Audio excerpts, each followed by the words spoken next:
கடந்த வருடம் சரியாக 5:40க்கு கேப்டன் அவர்கள் எங்களெல்லாம் விட்டு மறைந்த நாள். இது சரியாக ஒரு வருஷம் ஆகுது. எங்களுக்கெல்லாம் மிகப்பெரிய ஒரு இழப்பு.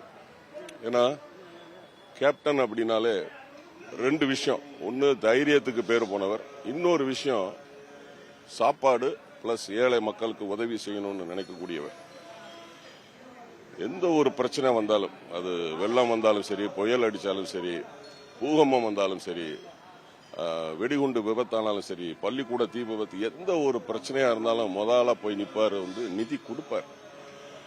இன்னைக்கு எங்களுக்கெல்லாம் நிர்வாகிகள், தொண்டர்கள், ரசிகர்கள் எல்லாருக்குமே ஒரு மிகப்பெரிய ஒரு இழப்பு. நாங்கள் அவரை எல்லாம் தெய்வமாக தான் நினைச்சு வழிபட்டு இருக்கோம். இன்னைக்கு உலக தலைவர்களுக்கு இல்லாத ஒரு வரலாறு, சரித்திரம் அவருடைய இந்த ஆலயத்தில் இருக்கு. ஏன்னா மற்ற இடங்கள்லாம் நினைவிடமாங்க, சமாதிமாங்க. ஆனா இங்க மட்டும் நீங்க கூகுள்ல போய் சர்ச் பண்ணீங்கன்னா கேப்டன் டெம்பிள் தான் இருக்கு. அதாவது லிங்கன் புக் ஆஃப் ரெக்கார்டு 25வது நாள் அவருடைய நினைவு நாள்ல சர்வே எடுத்ததுல 15 லட்சம் பேர் இங்க வழிபட்டுட்டு சாப்பிட்டுட்டு போயிருக்காங்க. அதாவது 25வது நாளே. இன்னைக்கு சரியாக ஒரு வருஷம். அப்ப எத்தனை கோடி பேர் இங்க சாப்பிட்டு இருப்பாங்க. அவர் கேப்டன் எப்படின்னா, எதிரியா இருந்தா கூட வந்தவங்களை முதல்ல உட்கார வச்சு சாப்பாடு அவரே பரிமாறுவார். அது அவருடைய ஸ்பெஷாலிட்டி.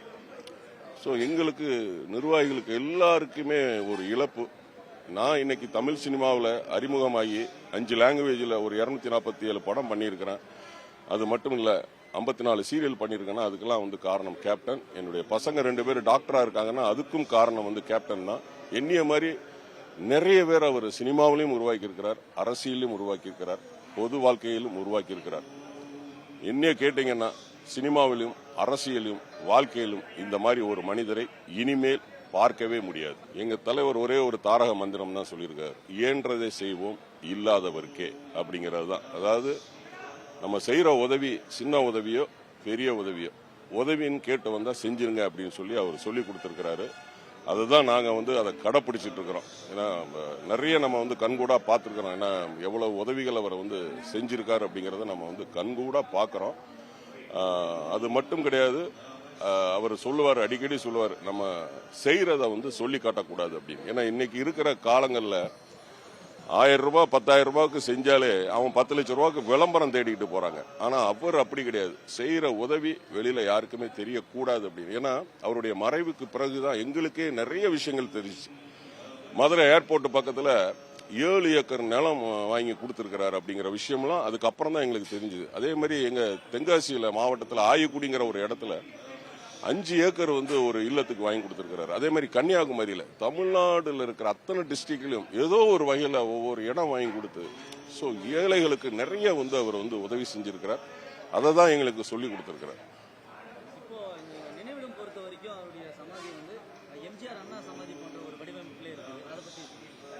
ஆக்சுவலா பாத்தீங்கன்னா அவங்களும் சினிமாவில இருந்து வந்தவங்க தான்.